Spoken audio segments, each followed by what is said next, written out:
नाज़रीन, ककड़ में ज़मीन ते कब्ज़े ख़िलाफ़ ॻोठाणनि एहतियाती मुज़ाहिरो कयो आहे। उन हवाले सां ॾिसूं था अब्दुल रज़ाक हिंगोरो जी रिपोर्ट। नाज़रीन, बेले पतण वासियुनि ज़मीन जे कब्ज़े ख़िलाफ़ ककड़ प्रेस क्लब ते एहतिजाज कयो आहे। अचो त उन्हनि खां वधीक पुछो त उन्हनि जो छा चवणु आहे। असांजे नाजाइज़ी आहे, ज़ुल्म आहे मूंसां तमामु बेवाजिबी। मां छा चई छा चवां? मां वञा थो उते, मूंखे बंदूक थो आणनि। अड़े मूंखे चवनि था त तुंहिंजो भाउ मरी वियो, 5 जोया असां मारिया आहिनि, हिकिड़ो बिरोही मारियो अथऊं, तोखे असां कुझु कोन कयो, तूं उन्हनि कुझु कोन कयो, तूं छा कंदे असांखे, है न? मां त हिकिड़ो मज़लूम माण्हू आहियां, वञा थो बंदूक खयूं त वरी फरियाद था कनि, मूंखे ॿधाइनि था, नथो वञा त मुंहिंजी ॿनी ते कब्ज़ो कयो था। हिन महिरबानी करे असांखे अदुल इंसाफ़ खपे।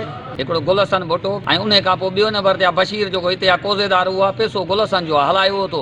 वरी उन जे विच में लाड़काने जो खोसो अब्बास नालो अथसि, बिस्मिल्लाह कॉलोनी में रहंदो आहे, एजेंसियुनि जो वापारी आहे, उते प्लाटनि जो, उन्हनि खे वठी अची पैसो ॾोकड़ उन्हनि जो आहे, कब्ज़ेदार हिते शबीर आहे उनजो भुट्टो, ऐं गुलशन इन जी टेक करे थो, चए थो का ॻाल्हि ई कान्हे, कहिड़ो बि ऑफिसर हुजे उहो मुंहिंजो ख़तरु आहे, मां उनखे कुझु तव्हांखे कुझु कोन करे सघंदा।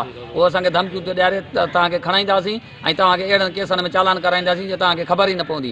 असां इन जे करे बाला ऑफिसरनि खे मथे अपील था कयूं, असां इंसाफ़ कयो। जेको छुटल आहे महरम आहे, जेके बि आहिनि उते ज़मीन ते कब्ज़ो था कराइनि, पैसा वठी रिश्वत खाइनि था पिया, ऐं असां इहो अपील था कयूं त हुकूमत खे त असांजो इहो अदल थियो वञे, इंसाफ़ थियो वञे। अॻु में बि हाजी बशकल जो भाउ आहे हिते कुठल आहे, मुअल आहे, अॼु ॾींहं ते केस हले पियो थो, उन जी असांखे साबूत कान थी आहे अॼु ॾींहं ताईं। उन ॿनी ते वरी कब्ज़ो थो कराए शबीर भुट्टो, महरम छुटल।